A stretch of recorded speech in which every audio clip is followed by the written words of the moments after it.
Hello, everybody. We are back one more semester at this moment of meditation weekly every Wednesday evening at 5:20 at McCormick Theological Seminary. Oh, okay, I know what's happening. Give me a second. So I'm Lis Valle, and I am here with Hello, everyone. My name is Steven Apollo, and I'm a first-year student doing MTS program, and I'm happy to be here today, the new semester. I'm looking forward to the spring semester. Thank you. Sheila. Unmute yourself. Hi, good evening. My name is Sheila McLaurin.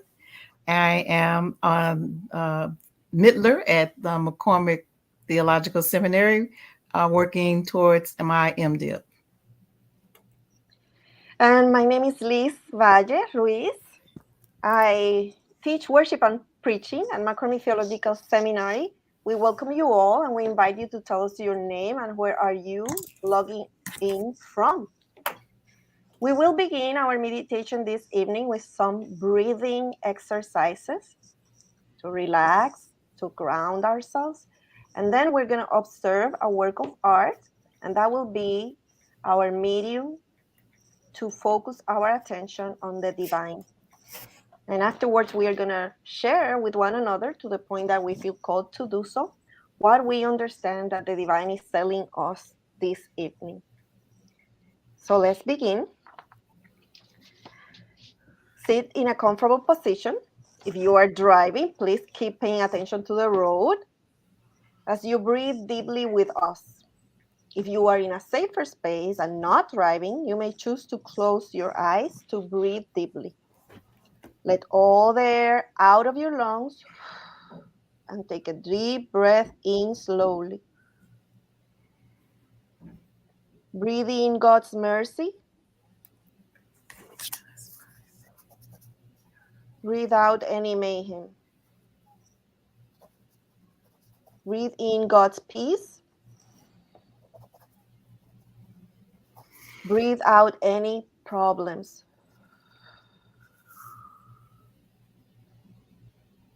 Breathe in God's abundance. Breathe out all ailments.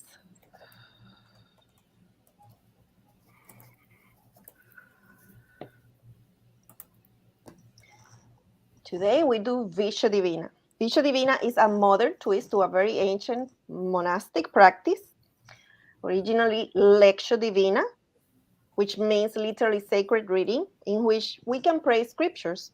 In visio divina, also known as imago divina, we focus our attention on the divine through careful observation of a work of art.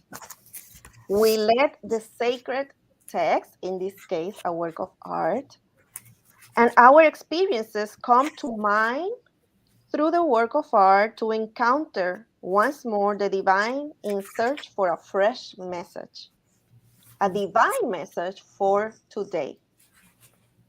Visio divina has three movements. First, we look at the work of art as such. Then we look at ourselves through the work of art. And finally, we look at God through the work of art. I will share this work of art, which usually is behind Stephen when he is in our meetings. And when he sent it to me, the file was called African Art. I will describe it for those people who are joining us without the ability to see the screen. In this picture, we see 5 persons.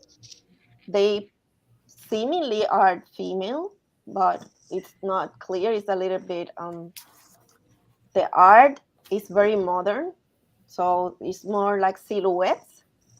One of them is wearing green. 2 of them are wearing blue. One of them is wearing red. And one of them is wearing yellow. And the background behind them goes from a light blue, down through shades to a dark pink. That's what we see. And they seem to be dancing or moving. At least three of them have two or one arm pointing up to the sky. This is what we are looking at on the screen. So at this moment, I'm gonna walk you through some questions for you to meditate as you look at this work of art or remember it as I have described it. Observing this work of art, what do you see?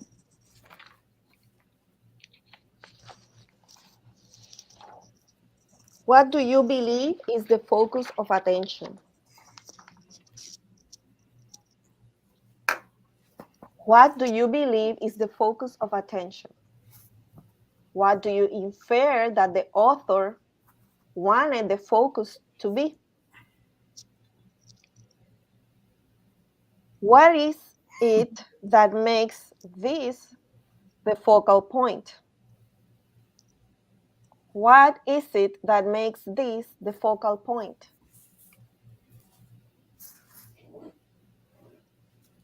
Why do you think that it is the focus of your attention? What is it that makes that the focus of your attention? Now pay attention to the rest of the work of art. What is happening there? What is happening in the periphery? And how do these things relate to the center of attention? What is happening in the periphery and how these things relate to the center of attention?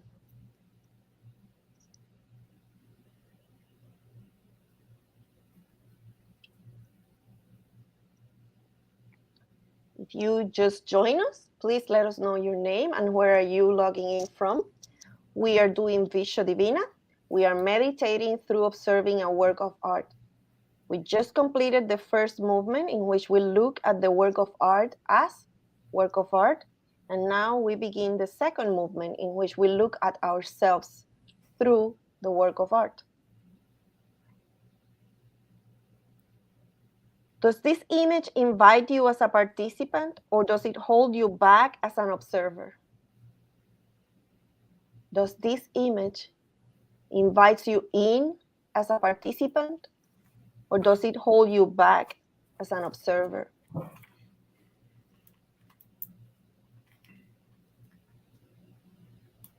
What emotions do you feel when you look at the work of art? What emotions do you feel when you look at the work of art?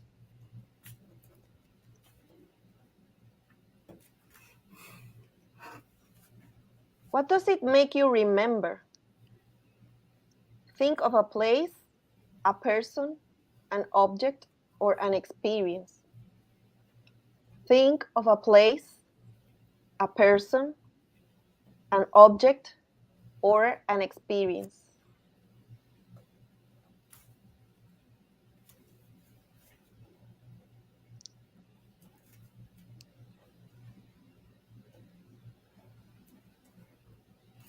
Today, we are doing Visio Divina. We are observing a work of art as a way to pray, as a way to focus our attention on the divine, seeking a fresh message from the divine for us right here, right now. We have completed 2 of the 3 movements of this meditation. We have looked at the work of art, we have looked at ourselves, and now we're going to look at the divine. Take a deep breath in, take a deep breath out as you observe this work of art. What passage in the Bible comes to mind when you look at the work of art? What passage in the Bible comes to mind when you look at the work of art? What does this story in the Bible mean to you?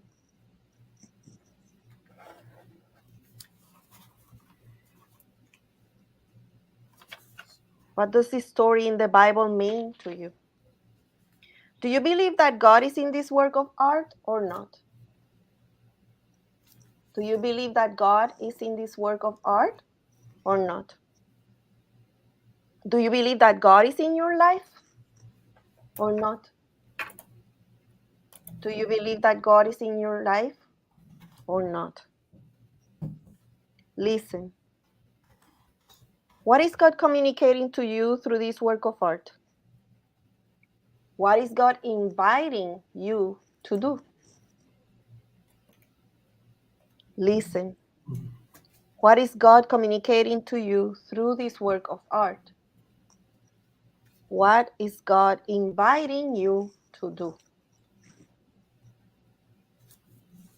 Finish your individual meditation with a silent prayer to God.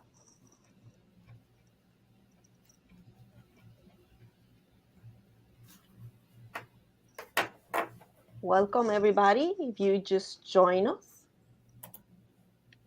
we invite you to let us know what's your name and where are you logging in from. Welcome, Caleb and Georgia. Thank you for being with us. We want to invite all our audience this evening to share with us through the comments that you're seeing on your screen, the chat boxes. Please post there a comment letting us know the highlight or the main insight that you got out of this meditation. If you feel called to share, please let us know what message did you receive from the divine through our meditation. Welcome, Carissa, daughter of Minister McLaurin. Yeah. Thank you for being with us. Let us know what did you get out of the meditation. What did you hear? So I'm sharing the image another time. There are 5 persons there. They seem to be female, and they have their arms up, most of them, and they have very bright colors in their clothes that seem to be long dresses. And Carissa says that she is seeing free worship. That certainly seems that it can be free worship. Free in the sense that these persons look like they feel free to move their bodies. However, they need to move their bodies as part of worship. We should remember that today we are already part of the Black History Month. And in the history of the United States of America, there have been traditions that have not allowed bodies to move freely in church.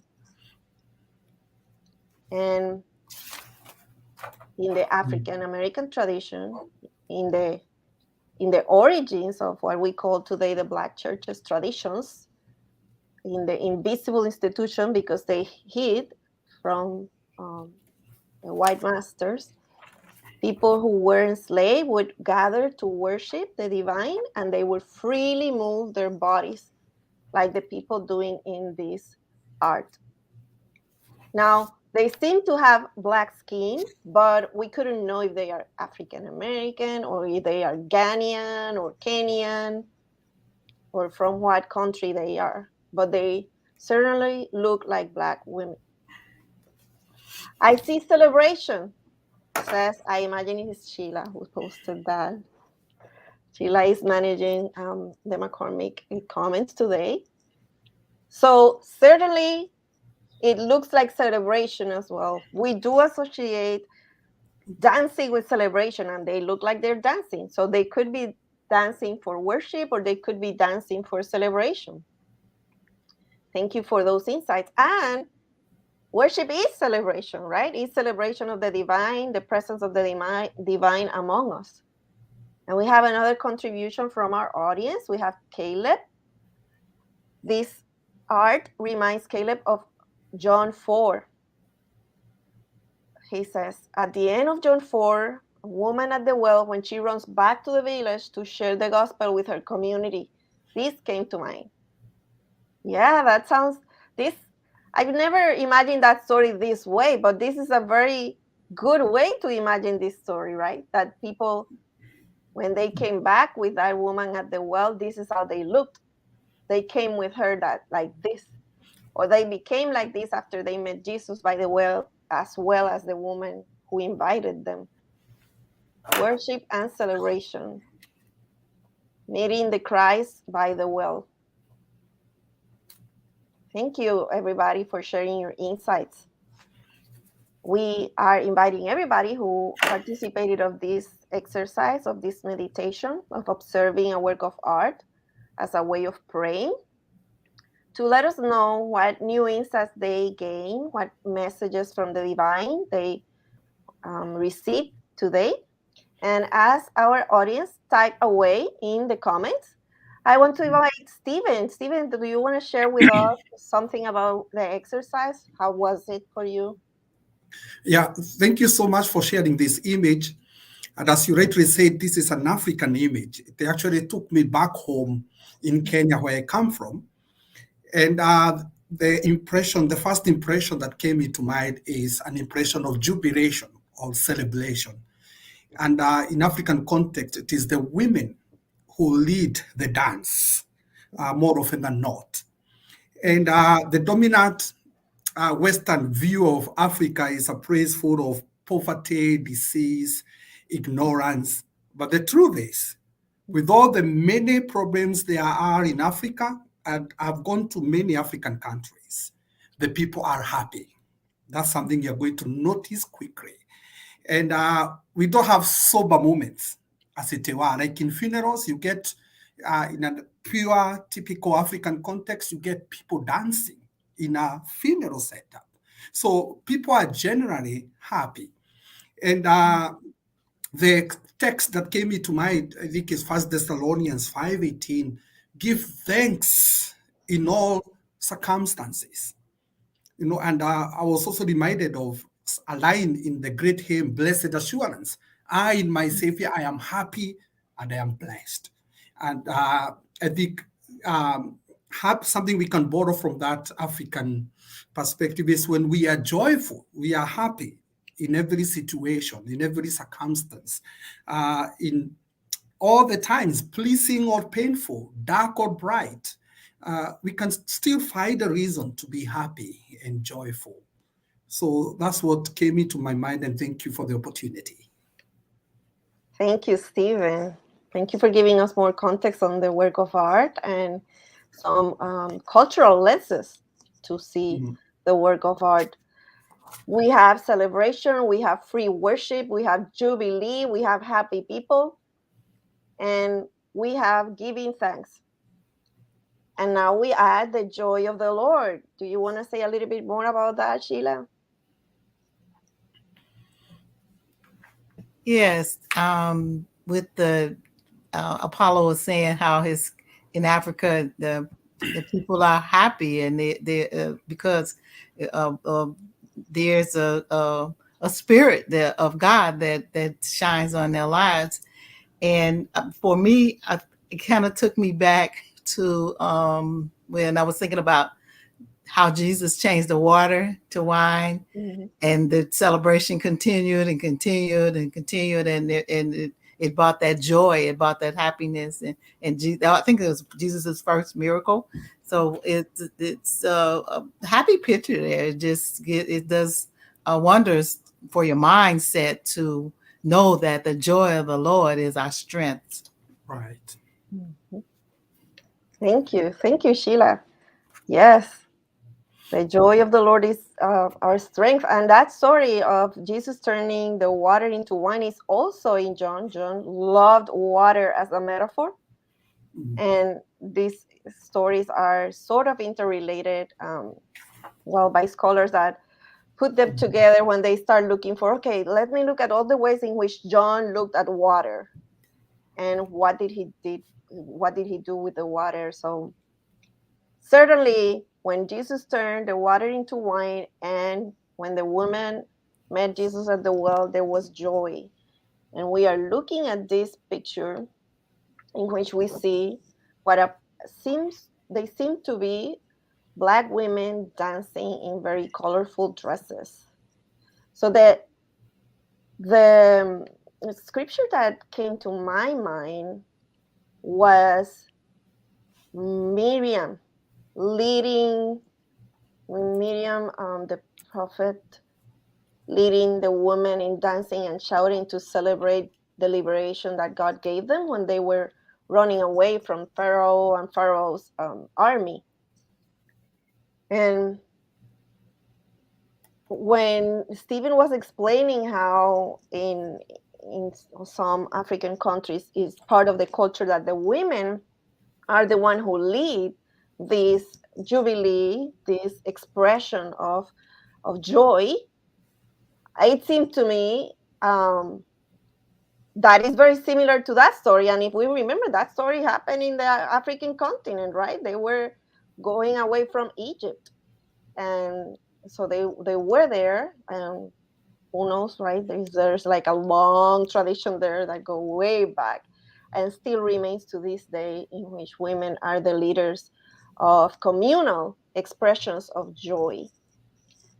So thank you very much for everybody who has participated today in this modern twist to a very ancient monastic practice. We are calling it visio divina or imago divina because today we are using a work of art. We look at it as a way to focus our attention on the divine and what the divine might be communicating to us today, a fresh word from the divine for us today. We hope that you join us next Wednesday at 12:05. We're going to have worship.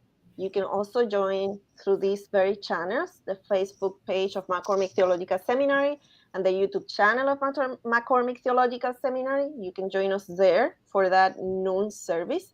It lasts about half an hour, and you can, as you have your lunch break, just listen in.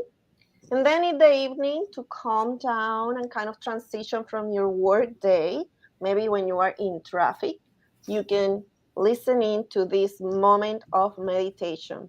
Next week, we hope to have meditation through observing or watching a short video clip.